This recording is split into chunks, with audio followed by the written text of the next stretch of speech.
Aku terdiam, hanya bisa tersenyum. Lebih cocok denganku. Kalau berdasarkan yang kukatakan tadi, hasilnya ini benar. Hanya saja, hatiku sudah dipenuhi dengan orang yang tidak cocok dengan keinginanku.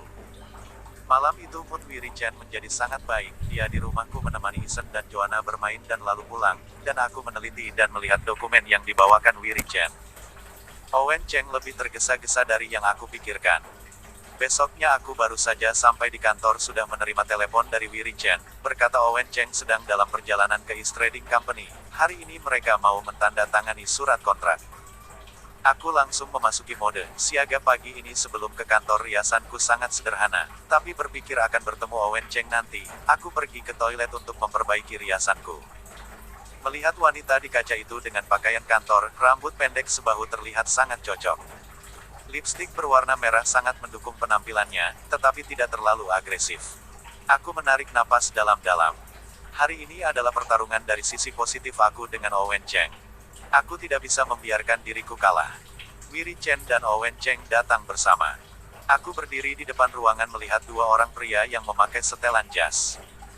Mereka sangat tampan, hanya saja seorangnya dingin seperti es, seperti menolak orang-orang untuk mendekat, dan yang seorangnya lagi, tersenyum, lembut mengungkapkan percaya diri. Aku pikir kadang-kadang Tuhan sangat suka bercanda, tak peduli Wiri Chen ataupun Owen Cheng, mereka adalah idaman banyak wanita, hanya saja mereka salah selalu di dekatku. Aku berpikir, menghadapi dua pria yang baik ini, apakah aku terlalu sombong?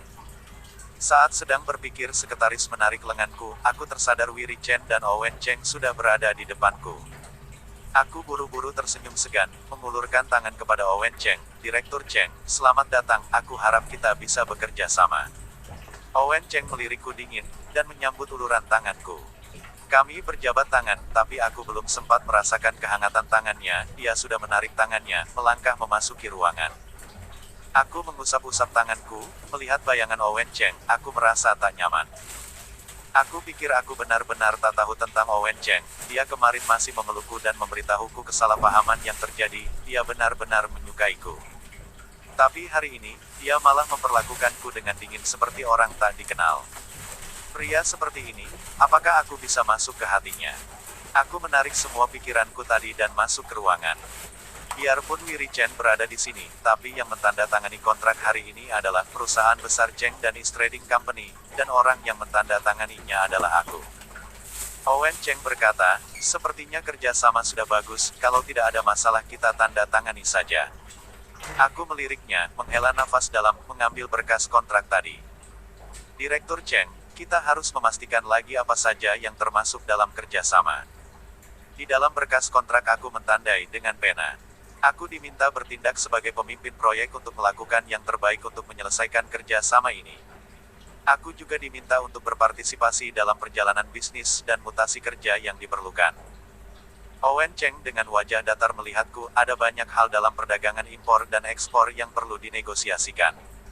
Tidak ada kandidat yang cocok dari perusahaan besar Cheng.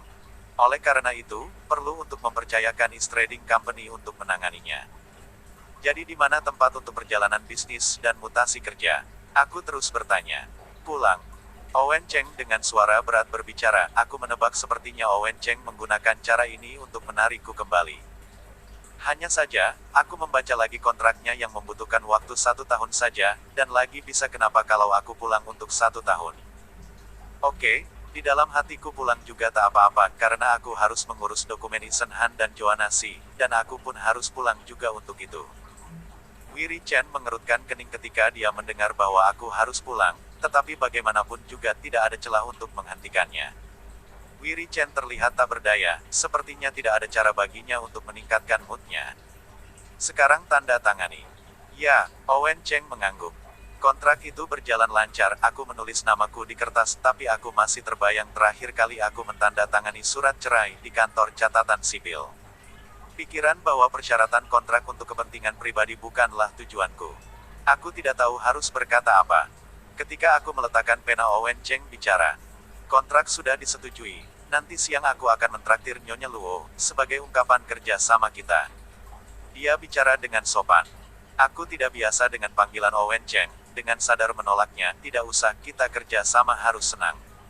Aku nanti siang masih ada urusan. Aku tak ingin berhubungan dengan Owen Cheng. Nyonya Luo akan pergi, bukankah? Dia berhenti bicara, dia seperti bingung melihatku, kamu bukannya mau bertemu dengan kenalan lama. Kenalan lama, aku melihatnya panik. Owen Cheng hanya tersenyum, terus bertanya, siapa yang datang? Kari. Atau, satu kata ibu, tertahan di tenggorokanku, aku melihat canggung Owen Cheng, berharap dia bisa memberitahuku jawaban, hanya saja Owen Cheng diam. Setengah tahun ini aku tidak pulang, dan tidak bertemu ibuku, karena aku tak mau dia tahu aku hamil. Saat itu aku takut ibu khawatir. Jadi tidak memberitahunya aku ribut dengan Owen Cheng, hanya saja memberitahunya aku keluar negeri untuk belajar, supaya aku punya hak untuk menjadi istri Owen Cheng. Beberapa hari yang lalu aku melakukan panggilan video ke ibu, dia bilang dia sangat merindukan aku, ingin aku cepat pulang. Kesan ibuku tentang Owen Cheng sangat baik ditambah dengan alasan kepergian pada saat itu, aku tidak ragu kalau Owen Cheng meminta ibuku keluar negeri untuk menemuiku, ibuku pasti pergi. Melihat tawa Owen Cheng, suasana hatiku berantakan. Owen Cheng sudah menebak pikiranku, tersenyum padaku, nanti siang kamu akan tahu. Aku masih ada urusan, harus pergi, nanti siang kirimkan alamatnya, dia menganggukkan kepala padaku dan Wiri Chen, tersenyum berdiri lalu pergi. Melihat bayangannya aku sangat ingin menariknya, bertanya siapa yang akan datang. Tapi akhirnya aku tetap tenang. Aku tak bisa begitu, apalagi saat tidak tahu siapa yang Owen Cheng ajak, aku tidak bisa begitu. Dia melihatku dalam diam dan tidak berkata-kata, matanya seperti sebuah jurang yang dalam, membuatku secara tidak sadar jatuh ke dalamnya. Aku menghindari tatapan matanya, makan di sini. Ayo masuk. Jantungku berdetak seperti drum, aku mengikuti Owen Cheng masuk ke dalam restoran. Aku tidak tahu apakah dia sengaja memilih restoran yang sama seperti waktu kita pertama kali bertemu atau tidak. Owen Cheng sudah memesan ruang VIP. Saat aku mengikutinya masuk ke dalam ruangan tersebut, aku mulai curiga tentang perkataannya yang akan membawa seseorang, padahal dia hanya ingin memaksaku untuk bertemu dengannya. Saat membuka pintu ruangan, di bawah lampu warna kuning, aku dapat melihat bayangan yang familiar, seketika pandanganku mulai kabur. Dasar orang bodoh. Mengapa kamu langsung pergi begitu saja? Teriaknya marah, dadaku dipukul-pukul olehnya. Tidak sakit, namun membuatku dapat merasakan suhu tubuhnya. Aku dengan erat memeluknya, satu kata pun belum keluar dari mulutku, namun air mataku sudah mengalir deras. Maaf, suaraku bergetar, dengan erat aku memeluk Karilin, hatiku sangat sakit, perasaan senang dan bersalah bercampur jadi satu. Dasar orang bodoh. Aku akan membunuhmu. Benar-benar ingin membunuhmu. Aku dan... Huhuhu. Karilin memeluknya dengan erat, tidak berhenti memukulku, sampai akhirnya tidak mengeluarkan suara lagi. Hatiku sangat sakit, dan aku memeluknya lebih erat lagi. Setengah tahun yang lalu, setelah aku dan Owen Cheng bercerai, aku bertemu dengan Karilin, setelah itu pergi tanpa berkata satu kata pun. Aku tahu, Karilin sangat khawatir denganku, dan aku berhutang sebuah perpisahan dan penjelasan. Meskipun dia marah karena aku pergi tanpa bilang apapun, tetapi dia yang menjaga ibuku selama aku ada di luar negeri. Aku sangat bersyukur mempunyai teman yang sangat baik, aku sangat berhutang budi padanya. Setelah aku dan Karilin menangis sambil berpelukan, perasaanku sedikit-sedikit mulai membaik. Kami duduk sambil berpegangan tangan, melihat satu sama lain, banyak kata-kata yang ingin dikatakan, namun untuk sesaat kami tidak tahu bagaimana membuka mulut. Owen Cheng duduk di samping dan perlahan-lahan mengambil teko teh dan menuangkannya untuk kami. Dia juga mengambil segelas untuk dirinya sendiri dan meresapnya perlahan, namun aku dapat merasakan tatapan matanya padaku. Terima kasih. Akhirnya aku berterima kasih pada Karilin. Mata Karilin sangat merah, seperti seekor kelinci. Dia melirikku, namun masih terlihat tidak rela, aku tidak ingin mendengar permintaan maaf. Dia mengelus pipiku dengan tangannya, matanya yang bengkak memancarkan sorot kasihan padaku, kenapa kamu sangat kurus? Suaranya mulai bergetar, matanya mulai berair, seperti akan menangis lagi. Aku langsung memegang tangannya dan tertawa, bukannya ini yang namanya diet. Bagaimana menurutmu? Ini bukan diet. Karilin menatapku, air matanya mulai menetes. Saat ku melihatnya menangis, hatiku semakin sakit, dan aku mengambil tisu dan mengelap air matanya. Setengah tahun ini sangat berat bukan? Tidak juga, aku tertawa, namun aku langsung bertanya pada diriku sendiri, apakah setengah tahun ini aku merasa berat? Kalau dipikir kembali, setengah tahun ini sangatlah berat pergi ke luar negeri. Walaupun ada Wiri Chen yang membantuku, namun perasaan sepi tetap ada. Dengan perut yang besar berbicara dengan klien tentang kontrak lembur sampai malam, kesusahan ini tidak bisa dibandingkan dengan apapun. Namun saat melihat hasil yang aku dapatkan saat ini, aku merasa semua ini sangatlah sepadan dengan keras saya. Aku merasa sangat beruntung, karena banyak orang di luar sana yang lebih susah daripadaku, namun tidak mempunyai kesempatan sepertiku. Eva, Owen Cheng bilang kau.